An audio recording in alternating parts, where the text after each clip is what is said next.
सिकंदर हालात के आगे नहीं झुकता, सिकंदर हालात के आगे नहीं झुकता और तारा टूट भी जाए पर जमीन पर नहीं गिरता।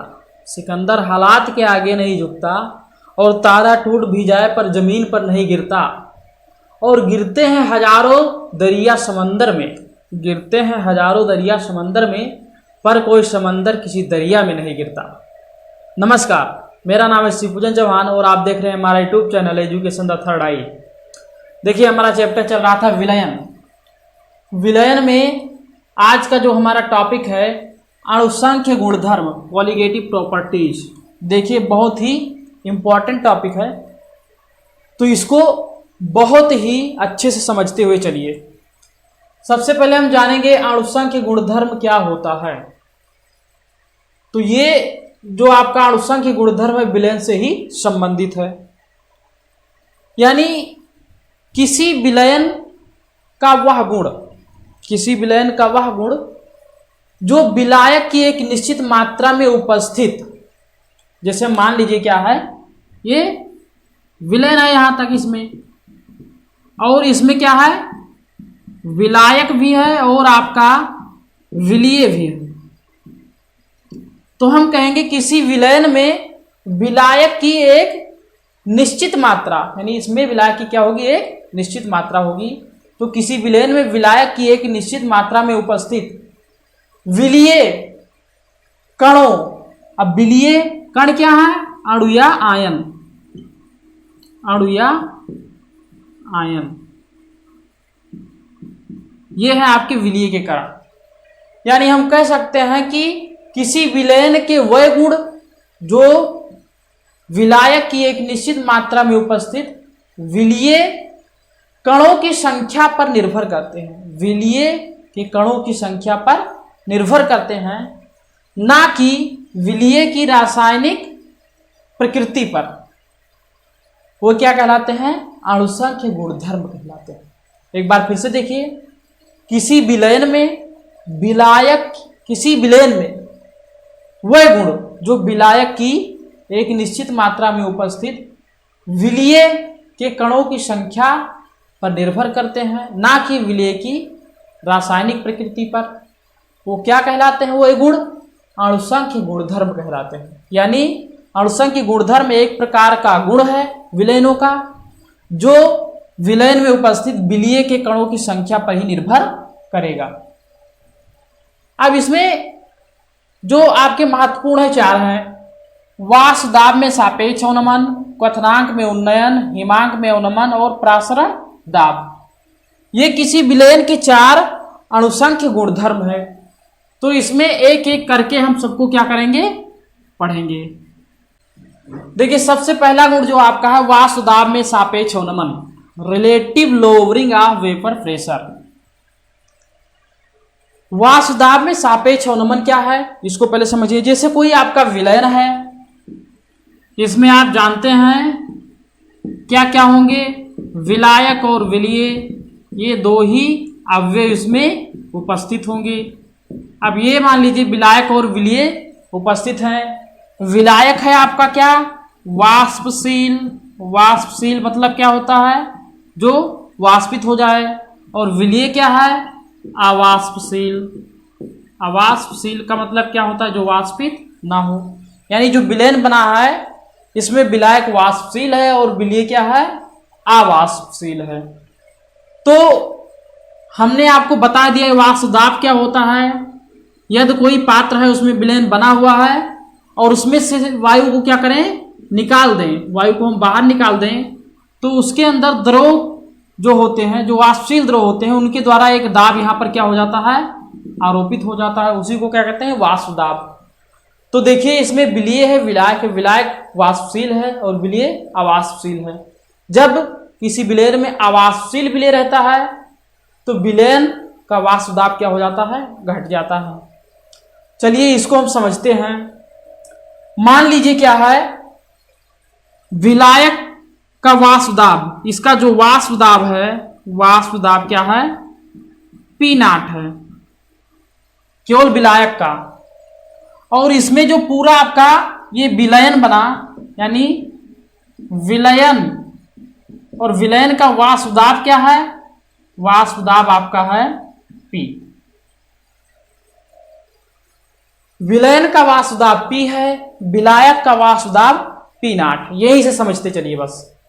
तो हम कहें कि आप जानते हैं कि जब अवाष्पशील विलेय मिला हुआ है तो इस विलयन के वाष्प दाब में कमी हो जाएगी। तो वाष्प दाब में कमी, वाष्प दाब में कमी जो हो जाएगी वो अनुक्रमानुपाती हो जाएगी P नॉट माइनस P, क्योंकि पहले पूरे का वाष्प दाब P नॉट था, जब केवल विलायक उपस्थित था उसका वाष्प दाब क्या था? P not. और जब हमने विलेय अवाष्पशील विलेय को मिलाया तो उसके वाष्प दाब में कमी आ गई और पूरे विलयन का दाब घटकर क्या हो गया? P हो गया। तो जब हम विलायक के शुद्ध वाष्प दाब से विलयन का वाष्प दाब घटाएंगे तो ये वाष्प दाब में कमी आ जाएगी, और वाष्प दाब में कमी को ही क्या कहते हैं? अवनमन। अवनमन यानी हम कह सकते हैं वाष्प दाब में अवनमन। वाष्प दाब में अवनमन क्या हो जाएगा? अवनमन आपका हो जाएगा P नॉट माइनस P, ये आपका हो जाएगा। वाष्प दाब में आपने अवनमन केवल अभी ज्ञात किया है, हमें ज्ञात क्या करना है? वाष्प दाब में सापेक्ष अवनमन। तो वाष्प दाब में जो आपका सापेक्ष अवनमन होता है, वाष्प दाब में सापेक्ष अवनमन, सापेक्ष अवनमन ज्ञात करने के लिए क्या करते हैं? जो अवनमन आपका आया है वाष्प दाब में P नॉट माइनस P, उसको हम विलेय के वाष्प दाब से भाग कर देते हैं और ये क्या हो जाता है आपका? वाष्प दाब में सापेक्ष अवनमन। अब यहां से देखिए, इसको तो आप समझ में आ ही गया होगा। तो जो वाष्प दाब में सापेक्ष अवनमन P not minus P upon P not, ये आपका आया। और आप जानते हैं राउल्ट के नियम से, राउल्ट के नियम से ये भी आप जानते हैं कि P not minus P upon P not ये क्या होता है? बराबर होता है काई विलीय। अब ये काई विलीय क्या है? काई आपका क्या है? मोल प्रभाज, मोल प्रभाज, और विलीय लिख दिया गया, मतलब विलीय का मोल प्रभाज, यानी P not minus P upon P not, ये हो जाएगा विलीय का मोल प्रभाज। और विलीय का मोल प्रभाज आप कैसे ज्ञात करेंगे? विलीय के मोलों की संख्या, विलीय के मोलों की संख्या और बटे विलयन में कुल मोलों की संख्या, कुल मोलों की संख्या। देखिए मोलों की संख्या क्या है? अब देखिए ये पूरा आपका क्या है?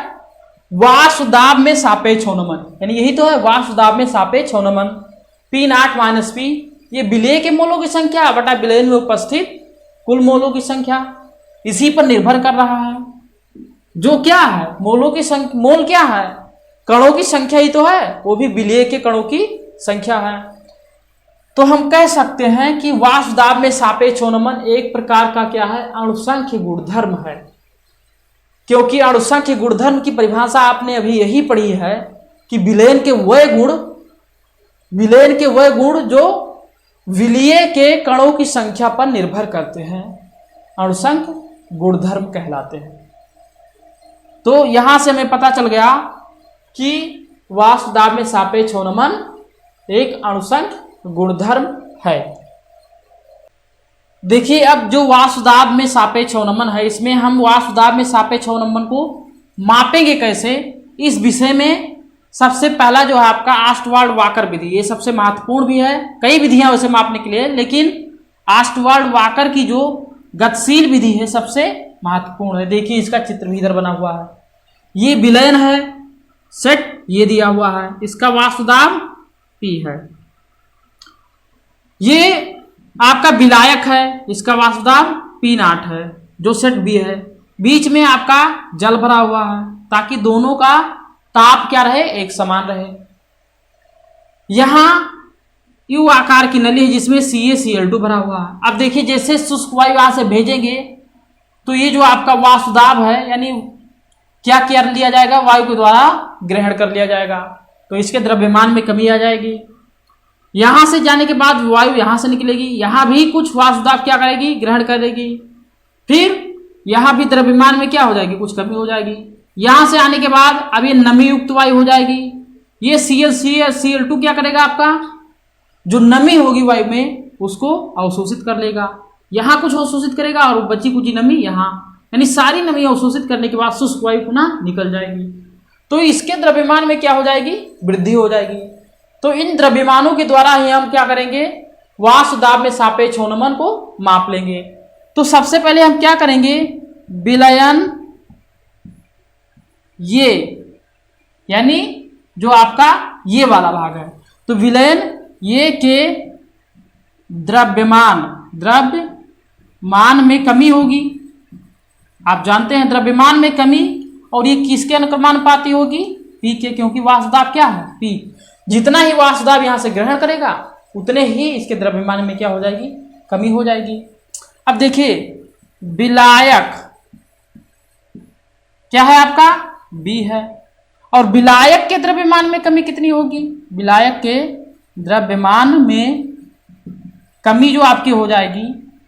अब देखिए यहां से कुछ वाष्पदाब पी ग्रहण कर चुका है, तो अगर हम निकालना चाहेंगे तो पी को क्या कर देंगे, माइनस कर देंगे P0 से, क्योंकि इसका वाष्पदाब क्या है, P0।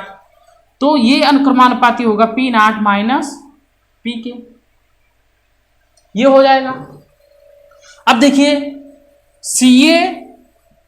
Cl2 नली के द्रव्यमान में वृद्धि क्या हो जाएगी, ये अनुक्रमानुपाती हो जाएगी P0, क्योंकि आप जानते हैं जो विलयन बना है उसमें विलेय जो है आपका अवाष्पशील है और विलायक वाष्पशील है, तो शुद्ध विलायक का वाष्पदाब P0 ही तो है, यानी इसमें भी जो विलायक का वाष्पदाब और इसमें भी विलायक का वाष्पदाब ही यहां से क्या होगा, निकलेगा, और वही इसके द्वारा अवशोषित किया जाएगा, जो P0 की क्या होगा, अनुक्रमानुपाती होगा। अब देखिए इतना तो आपने निकाल लिया, आप क्या करेंगे, आप सीधा सीधा P0 माइनस P अपान P0, यही आप निकालना चाहते हैं, यानी P0 माइनस P, यानी विलायक के द्रव्यमान में कमी, यानी इसके द्रव्यमान में कमी, ये बराबर क्या हो जाएगा, विलायक के द्रव्यमान में कमी। इसको हमें तौलने के बाद पता चल जाएगा इसके द्रव्यमान में कितनी कमी आई है, और बट्टे क्या हो जाएगा, ये तो आपने क्या निकाला, केवल विलायक के द्रव्यमान में कमी, और बट्टे P0 यानी Cl2 के द्रव्यमान में वृद्धि, इसके और इसके द्रव्यमान में वृद्धि। ये वृद्धि जो होगी इसके द्रव्यमान में कमी और इसके द्रव्यमान में कमी के योग के क्या होगी, बराबर होगी, यानी सेट ये आपका जो है सेट ये के द्रव्यमान में कमी और प्लस सेट बी के द्रव्यमान में कमी, सेट बी के द्रव्यमान में कमी। इसको हम आसानी से निकाल सकते हैं, यानी इसका वेट करने के बाद हम आसानी से, अब यही क्या है आपका वाष्पदाब में सापेक्ष होनमन है, वाष्पदाब में सापेक्ष होनमन निकालने के लिए क्या करेंगे, इसका द्रव्यमान, इसके द्रव्यमान में कितनी कमी आई इसको हम नोट कर लेंगे। उसके बाद सेट ए और सेट बी दोनों के द्रव्यमान में कितनी कमी हुई, दोनों को ऐड करके उससे भाग दे देंगे, डिवाइड कर देंगे, तो वाष्पदाब में सापेक्ष होनमन हमें क्या हो जाएगा, पता चल जाएगा P0 माइनस P अपान P0। तो ये आपको समझ में आ गया होगा। देखिए आप जो है वाष्पदाब में सापेक्ष होनमन पढ़ चुके, उसको मापते कैसे हैं, ऑस्टवाल्ड तथा वाकर की गतिशील विधि के द्वारा ये भी जान चुके। इसके बाद जो अगला पॉइंट है वाष्पदाब में सापेक्ष होनमन से विलीय के अणुभार का निर्धारण, यानी विलीय का अणुभार कैसे ज्ञात करेंगे, वो भी वाष्पदाब में सापेक्ष अवनमन से, उसको हम पढ़ेंगे। तो आप जानते हैं P not minus P upon P not, ये क्या होता है, वाष्पदाब में सापेक्ष अवनमन। और यही क्या होता है, काई क्या है, मोल प्रभाज किसका, विलीय का। और ये किसने बताया, राउल्ट ने, राउल्ट के नियम से, राउल्ट के नियम से वाष्पदाब में सापेक्ष अवनमन विलीय के मोल प्रभाज के क्या होगा, बराबर होगा। अब देखिए ये तो हो गया क्या, विलीय का मोल प्रभाज। यदि हम माने, यदि मान लिया हमने, क्या मान लिया, विलीय का द्रव्यमान क्या है, स्मॉल डब्लू, द्रव्यमान स्मॉल डब्लू है, और विलीय का अणुभार, अणुभार क्या हो गया, स्मॉल एम मान लिया हमने, और मुझे अणुभार ही निकालना है। ये विलायक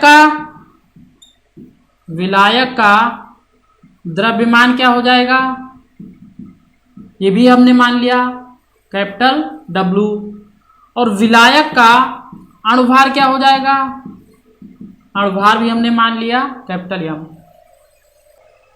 अब देखिए विलीय के मोलों की संख्या कैसे निकालेंगे, यहां से जो विलीय के मोलों की संख्या हो जाएगी, विलीय का द्रव्यमान बटे अणुभार, यानी W by M, small W है स्मॉल एम है। अब विलायक के मोलों की संख्या कैसे निकालेंगे, ये देखिए capital W upon capital M. हम मोलों की संख्या क्यों निकाल रहे हैं, क्योंकि ये आपका क्या है, मोल प्रभाज।